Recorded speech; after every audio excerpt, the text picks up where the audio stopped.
Yeah, I watched that speech. So when you watch that, you have to be able to see how the A national OCGFC are operating and why Trump is their man. I mean, I've been telling you for 3 years, going on 3 years, that there's a destabilization campaign against Europe. That's what the Ukraine war actually is. It's a proxy war being waged by the United States, not against Russia, but against Europe. I've been telling you that they're turning on each other. The West is turning on itself. I've been telling you that America is going to become more and more interested in creating conflict in the West, not in the global South. I've been telling you that the historical roles of the global North and the global South are going to be reversed. Didn't I tell you that? Well, look at the last Trump press conference. He's talking about destroying Canada economically. He's talking about trying to force them into submission. That's what all this talk is really about. He's talking about making the whole country into an American state, and he's talking about doing the same thing with Greenland. Except with Greenland, he even said that they might use military force to do it. So that's a direct threat against the EU, and they've taken it as such. He's literally saying that America could potentially use military force against a European country in order to seize territory from them. Seize European territory. Well, that's nothing but colonization. What he's talking about with regards to Canada, that's nothing but colonization. The man is talking about occupying, colonizing, and pillaging other Western countries, the resources of other Western countries. He called the border between Canada and the U.S. an artificially drawn line. I mean, Putin didn't even say that about Ukraine. Meanwhile, the border with Mexico, well, that isn't artificial at all. It's just an artificial border between Canada and America. Greenland and Canada get to become American states. Meanwhile, Puerto Rico is called a floating island of garbage at a Trump campaign rally over the summer. So Puerto Rico is trash, and the Mexican border needs a wall, but the border with Canada is just an imaginary line. It doesn't really exist. Now, the obvious racism is just that. It's obvious. But if you think about it a little bit more deeply, there's a reason for drawing a demarcation line like this, what Trump is trying to do.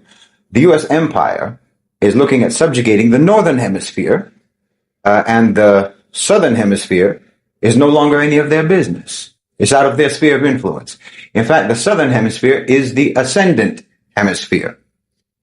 I mean, did you notice how his press conference, how it began? What he did what the real reason for the press conference was? He was talking about the UAE pumping in $20 billion of investment into the United States. I mean, imagine. We're already at this point. We're already at the point where an American president is bragging about successfully attracting foreign direct investment from the global South into America. I mean, this is usually the kind of thing that a president in the global South would be bragging about, you know, being able to attract foreign investment. But now you have the president of the United States, or the president-elect of the United States, being proud and bragging about the UAE opening up data centers in his country. Role reversal. It's actually really interesting to me. It's interesting to watch all of this play out, alhamdulillah, in our lifetime. We're seeing a major change. Basically, the neocons, the nationalistic OCGFC, are being placated. This is what Trump is doing. They're being redirected to feed their cannibalistic appetites on other Anglo-Saxons. I mean, this was the West's primary activity for centuries. Before they ever invaded our lands, they just cannibalized each other. That was the main pastime. So we're coming full circle. I mean, of course, the neocons need to maintain a fantasy of power.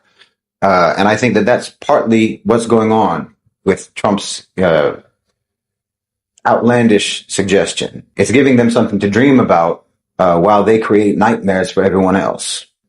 I mean, the suggestion that the United States could just take Canada, take Greenland, it may sound absurd, but it actually reveals something far deeper than just the mere posturing of a braggart.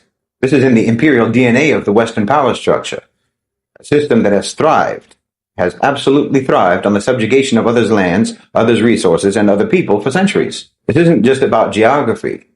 This is about desperation on the part of the West, on the part of America. It's about a crumbling empire that's grasping at fantasies to try to reclaim relevance as its power slips away. To entertain the idea of annexing Canada or annexing Greenland or both in the 21st century is clinging to a mindset that belongs in the colonial past. It's obviously geopolitically absurd to try to do something like this today with all of the alliances and the sovereignties that are at play. But the point isn't whether this is feasible or not. It's that the very notion itself reflects an empire that is incapable of adapting to a world that is no longer defined by its dominance. The United States is not asserting strength here, it's telegraphing fear. This isn't a serious proposal. It's a tantrum dressed up as a strategy. It's the instinct of a predator whose fangs have fallen out, and they're lashing out in vain as his prey slips through its fingers. In my opinion, Trump is giving the neocons a fantasy of America as a great giant imperial landmass like China or the former Soviet Union, a landmass of majority white people. That's important because as so-called minorities, or rather as members of the global majority who happen to live in America, as they are increasingly becoming the collective majority of that country, in other words, as white people are gradually becoming the largest minority in America, well, racists in America have a demographic problem, similar to the Zionists. But unlike the Zionists, if America starts annexing territory in the Northern Hemisphere, well, that's territory that has its own kind in it. They have their own kind there. Now, if the Zionists seize territory, well, it's not filled with Jews. In fact, they don't even have enough Jews in the world. There's not even enough Jews on earth to fill the territory that they want, or even the territory that they already have. But if America takes Canada, if America takes Greenland, well, then the white population of the new United States empire would be at least increased by a few percentage points, which matters to them. Maybe more if Canada adopts a mass deportation policy like America. See, it's almost like they're trying to gather all their own kind together and either expel or refuse entry to the so-called racial and so-called ethnic demographic groups of the global majority who they never liked. And that's actually something that the global majority should be happy about, to be honest. The global majority should be happy about that. You should be happy about the anti-immigration policies, frankly, because they're literally trying to keep you off of a sinking ship while they're telling everyone else who's stuck on board that ship that it was the weight that was making them sink, not the gaping hole in the side of the vessel. In other words, they're lying to their own people about what's really happening and why their ship is going down. But they're trying to keep you from jumping from the iceberg onto the Titanic, which is exactly what it is when anyone immigrates from the global south into America or into the West. You're just jumping from the iceberg to the Titanic. And they're trying to keep you off of it with their anti-immigration policies. Now, of course, this new Trumpian manifest destiny is nothing but a daydream. It doesn't really mean anything in reality. Trump is selling hallucinogens to the neocons. And of course, he's also just providing a distraction to the American people. This is one of the main things that politicians do in America. He's providing them a distraction that will appeal to their nationalistic ego and their nationalistic vanity. Anytime America talks about anything outside of America, all they're trying to do is distract their citizens from what's happening in their country, from the inequalities, from the economic collapse, from the erosion of their rights. All of this is happening in their own neighborhoods. So let's look somewhere else. Let's try to make them look somewhere else. It's for the American people to try to keep them looking outwards while their own houses burn down. And I mean that literally. I mean, I don't think you could find, or I don't think you could imagine or come up with a better metaphor for America today than what's happening in California right now. You've got tens of billions of dollars worth of damage from those fires in California. Meanwhile, there's no water. The fire extinguishers aren't producing any water. Their firefighting equipment is all gone to Ukraine. Whole neighborhoods in Los Angeles, subhanAllah, whole neighborhoods in Los Angeles look like Gaza today. How about that? And you have a mayor who doesn't even know that a URL or that the term URL isn't the same thing as a website. This is America. So yes, you pretend that you're going to transform into some huge, expansive geographic empire from the Arctic all the way down to the renamed Gulf of America, just to divert from the reality of your reduction as a world empire. You talk big, even though you can't even fill your own boots anymore.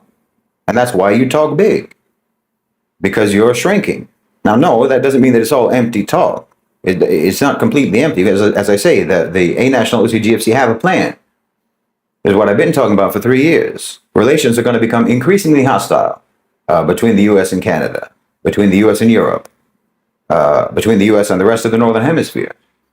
Everyone is being misled, in my opinion, with regards to thinking that that Trump wants to have problems with China, that he's trying to make problems with China, or that he's confrontation with China. I don't think that's accurate at all. They're going to be making problems for the West. America's going to be making problems for the West, which essentially just delivers the global South to China and to BRICS.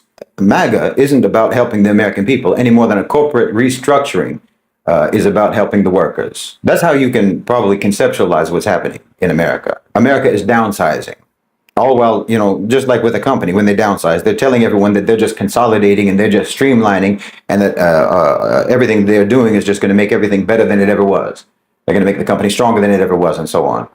Meanwhile, the richest of the rich in America are perched with their golden parachutes that will float them off into the global South, while your cities crash and burn. This is the death rattle of a system in crisis. Western colonial capitalism, in its current form, is unsustainable, and that's obvious. The U.S. economy has been hollowed out by financialization, by deindustrialization, and it can no longer stand on its own. That's a fact. The system runs on blood. The system runs on turmoil. Canada and Greenland and Europe have had a good run in terms of being able to orbit the United States without ever having gotten sucked into the vortex of that vampiric system. But that good run is over, and they're going to get sucked in. The same system that they used to pillage the global South is turning its sights around. You've heard about those prisons where the inmates rebel and take over the facility. Well, it's kind of like that, I think. The world today is kind of like that. All of your former prisoners, the colonized countries, the so-called developing countries, your former prisoners, have taken over the jail. And now the rifleman in the gun tower is turning his rifle around, because he can see which way the wind is blowing. He can see who's actually in charge now. So now you've got prison guards who are stripping off their uniforms to try to put on the prison blues, because your uniform just makes you a target. I'm talking about the West now. Oh, the tables are turning. I mean, look at this UAE investment that no one seems to want to talk about. I mean, think about that. The UAE investment was literally the only actual substantive thing, the only actual thing of substance that Donald Trump even talked about at that press conference the other day, and no one's even talking about it. No one is even mentioning that that's actually the reason for the thing. Everyone's talking about Canada, everyone's talking about Greenland, Panama Canal, and so forth. No one even noticed the fact that Mr. America First is bragging about $20 billion in foreign direct investment that's going to go to operate exactly the same way in America that Western investment always operated in our countries. That's exactly what they're doing. I mean, literally.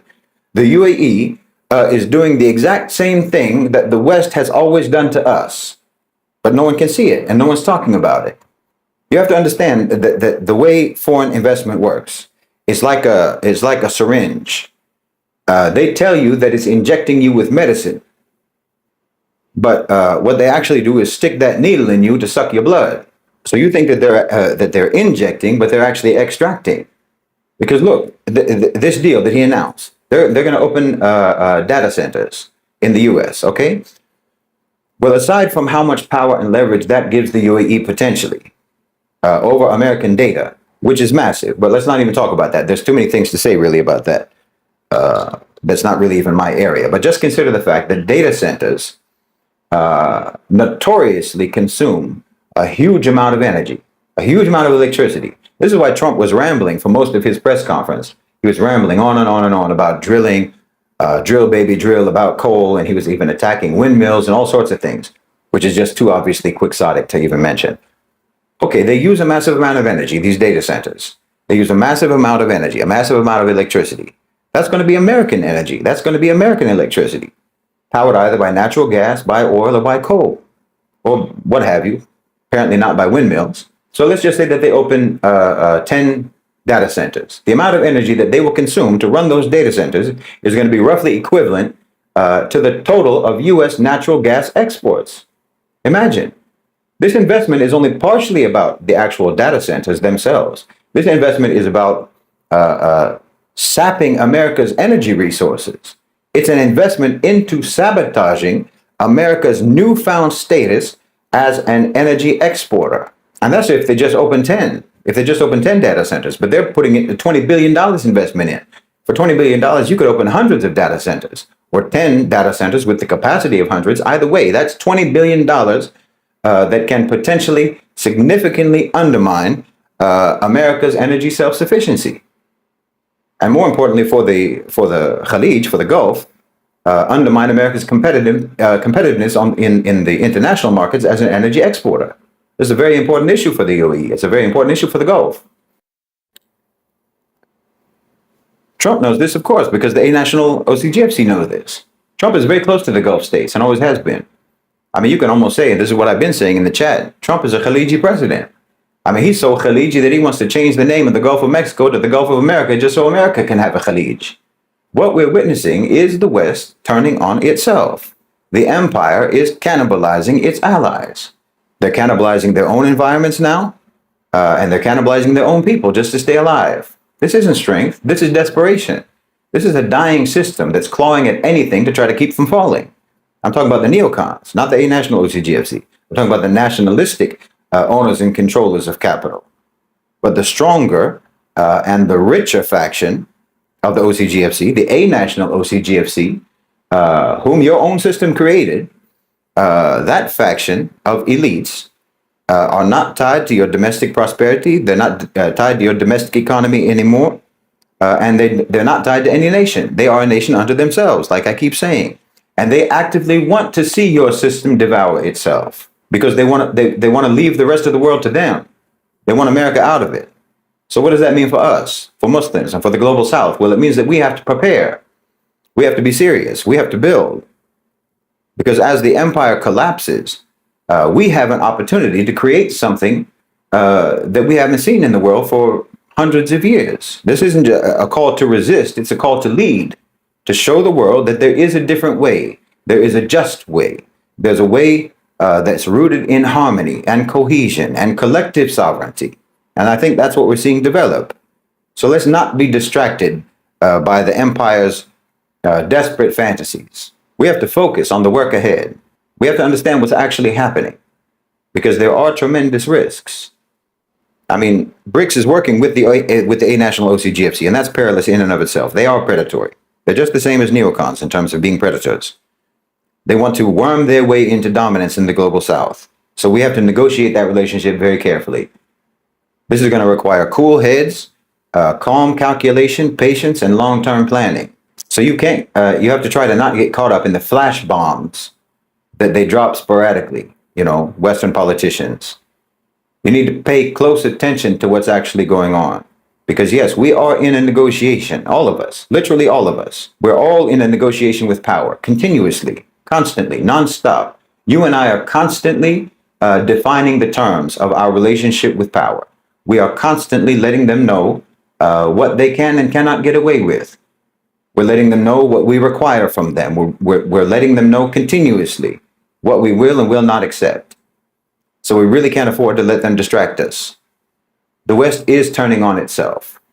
So we have to ensure that we are ready to rise when the West falls.